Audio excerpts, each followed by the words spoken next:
on ice with the Institute of Clinical Excellence. My name is Dustin Jones, co-lead faculty with the Older Adult Division with my partner in crime, Christina Previtt. Today, we're going to discuss the question, when should we load? And the simple answer is early and often. Let's dive into this. So in the world of Jerry PT, when we think of resistance training or loading, complex movements like squats and deadlifts and carries and presses and all that fun stuff, it can be pretty intimidating. You may feel like this picture here, just kind of nervous, anxious, worried, afraid. Vertebral fractures are always something that we think about. What are we going to do that we could potentially hurt this person? Which is something we always want to consider, obviously, but sometimes it may get in our way. We don't like terrible form with particular movements, like my friend here with this lovely barbell squat. These are things that can often prevent us from even loading a movement if we don't like how that movement looks. So the easy thing to do may be resisted ankle pumps. That lovely, seated or supine thorax routine that you've been doing for over a decade. That's a much safer option. You probably never hurt anyone with that routine. You may not have even helped anyone either. So we need to think about, is that something that we want to do? Do we want to always take the safe route and just kind of go with that default seated thorax routine? Because sometimes, what if that ankle pump, green TheraBand routine that you've got in the back of your memory may be more risky or dangerous than, let's say, a weighted or loaded squat pattern? Now let's go into this a little further. I want to look at functional trajectories. So for the podcast listeners, you may want to look at the Facebook video after you listen to this. But if we look at this graph of functional trajectories, we have two people, person A, person B. On the y-axis is functional ability. On the x-axis is age. And as you can see, person A, had a rough go of things, but they lost their functional ability much sooner than person B. They are closer to that red line of functional independence. So they have a lowered functional ability at a younger age versus person B may have, eaten healthy, may have grown up in a good home, been in a good side of town, lifted heavy things, and they maintain their functional ability for longer. But I want you to look at these red X's. These red X's are right at that line of where functional independence lies. And we need to realize that even person A, who we may consider an unhealthy ager, for example, or even person B, who is a healthy ager, they are both flirting with that line of functional independence. They have very little functional reserve, which is the difference between their capacity and the demand of life. And both of these people are vulnerable to stressors. Now, this may sound somewhat familiar, as a couple weeks ago we discussed 1 rep max living. Just a quick review of that. 1 rep max living is when maybe some of the daily tasks you have to complete, like carrying a laundry basket, may be very, very close to your 1 rep max of a deadlift, for example. So let's say if you can only deadlift 15 pounds one time, and then you go to do laundry and your laundry basket is 14 pounds, when you do laundry, you're performing at 93% of your max capacity. That is pretty intense workload right there, which can be fatiguing, could potentially lead to some type of injury, leave you vulnerable to stressors. So we don't want to live in that kind of 1 rep max living range. So with these functional trajectories, I want you to consider this situation of 1 rep max living, or those folks that you are seeing that are flirting with that line of functional independence. It's a rather urgent situation, but unfortunately it's all too common. So if we can raise these two lines and increase functional ability and resilience, we can help maintain their independence for a longer period of time. So we can build that functional reserve. Now, we know resistance training is helpful with this. But when should we implement this? Do we wait until our patient can perform the full movement with no weight, a full squat, for example, or a full range of motion deadlift before we load it? Do we wait until they have perfect form, till they meet all the checks on our list in terms of what is optimal? Or do we just not load them at all? Do we just kind of go with our simple seated thorax routine?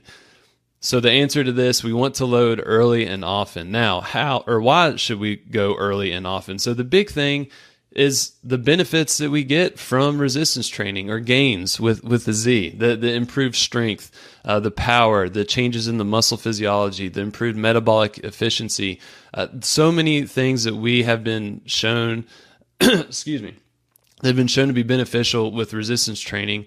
That's a good enough reason to do it with our older adult patients. Wolff's Law is another reason.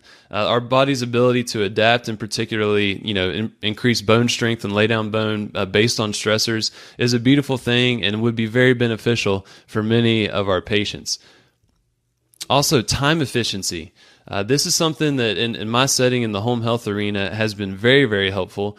Is that, I get more bang for my buck if I'm doing some type of loaded squat pattern versus if I try to perform kind of those isolated movements that are involved with the squat. And then furthermore, if you take something like this picture with a goblet squat in the photograph, that squat pattern goes from a lower extremity dominant activity, and when you put that kettlebell in their hand, it goes to a lower extremity dominant activity, but you increase the upper extremity and trunk involvement very, very significantly. It makes it much more challenging of an activity, and you get more bang for your buck. But this is the big one that I want you all to think about, is the empowerment. So if you have a patient that is on board with your plan of care, you sold it like Jeff talked about, I think that was last week, but they are wanting to start to lift some heavy things, and heavy, is obviously a relative term. But for many of our patients, and I found this to be true with my caseload, that sometimes in their head, they don't think they've ever lifted a 13-pound kettlebell, for example, or 15 pounds. And then when you give them that type of weight, and you have them perform some type of squat pattern, or even, just a loaded carry, or even a static hold, that can be very, very empowering. And I mean, this quote is pulled from my patient last week. Wow, I've never lifted 13 pounds before.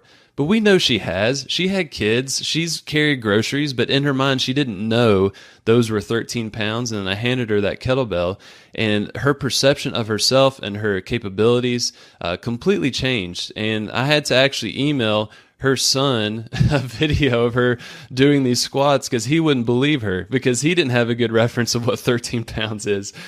So that's just something that we need to think about, that I think we don't value enough, is that empowerment that we can provide our patients when we can give them some heavier weights.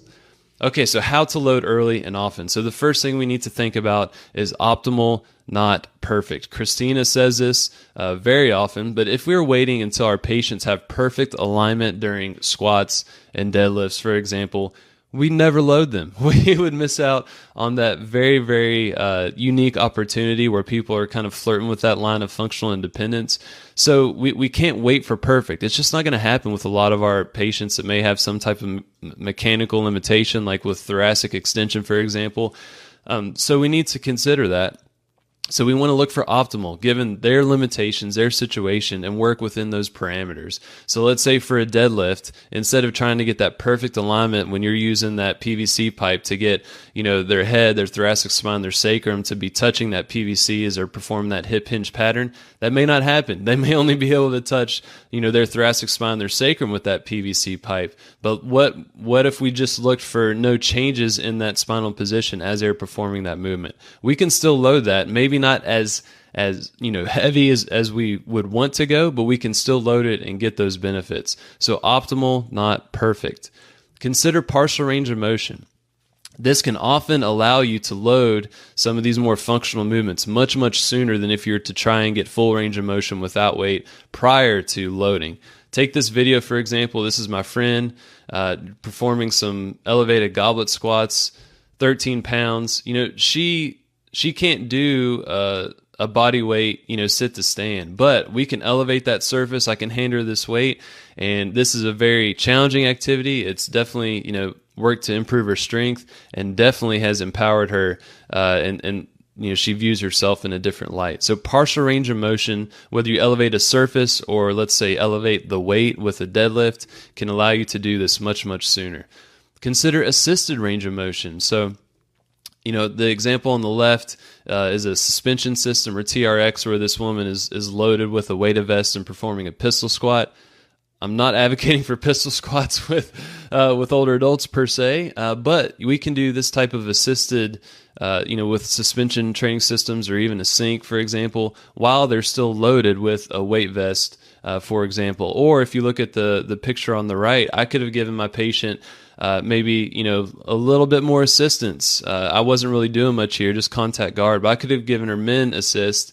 And that'd still be a super challenging activity for her, allowing her to perform it. Next thing is low volume initially, and I think this quote sums it up really well by Dr. Sully. He's with Starting Strength. He wrote this book with Andy Baker called The Barbell Prescription. Older adults are volume sensitive and intensity dependent. So we need to really dial in that intensity. Our patients really respond to that. But if we have super high amount of volume in terms of lifting, if we're doing lots of sets with lots of reps, that can come back to bite us, especially initially with the late onset muscle soreness. If they could potentially have any joint irritations or knee flare ups and whatnot. So volume should be relatively low at the beginning. Obviously, considering their previous history, their training history, their irritability. But don't be like me and make many mistakes of starting too fast and just causing some issues to where patients wouldn't buy in because I made them so sore, they couldn't get up the next day. And then last but not least, and not or. And don't take me advocating for loading early and often as I'm completely neglecting other parts of a plan of care. So let's say, with the partial range of motion squats with the kettlebell, I'm still doing the good old countertop squats or countertop sit to stands without weight with my patient so she can work through that full range of motion. I'm still doing some type of perturbation training and still doing some type of reactive step training with the Clock Yourself app. These loaded movements early and often is only one part of a full comprehensive plan of care that is addressing our patient-specific deficits. So and, not, or. So when should we load? Early and often. I'd love to hear your all's thoughts on this. If you're watching this on Facebook, leave a comment. What do you think? Do you load early and often? What modifications do you make to load early and often? If you have a disagreement, throw it in there as well. I'd love to have a conversation because these are some concepts that all of us are kind of ironing out day to day in the clinic. Because if there's not really research out that's really advocating for partial range of motion squats versus full range of motion squats, for example, in the older adult population. You'll find it in a younger population, but I'm not seeing much with older adults. So I'd love to hear your thoughts on this. Last but not least, Modern Management of the Older Adults. That's a course that Christina and I teach. The next online cohort starts January 13th. So coming up pretty quick. If you want to start your year strong, we'd love for you to join in on that. That's 8 weeks. You'll get 16 hours for continuing ed. And we just have an awesome time with that. Bi-weekly meetings, weekly assignments to where we dive into some of these topics that we discuss on the podcast. We also have some live courses lined up.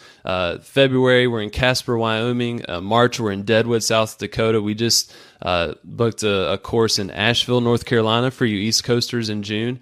So check out the site, ptonice.com, and just see if we're going to be close to y'all or join us for this next online cohort.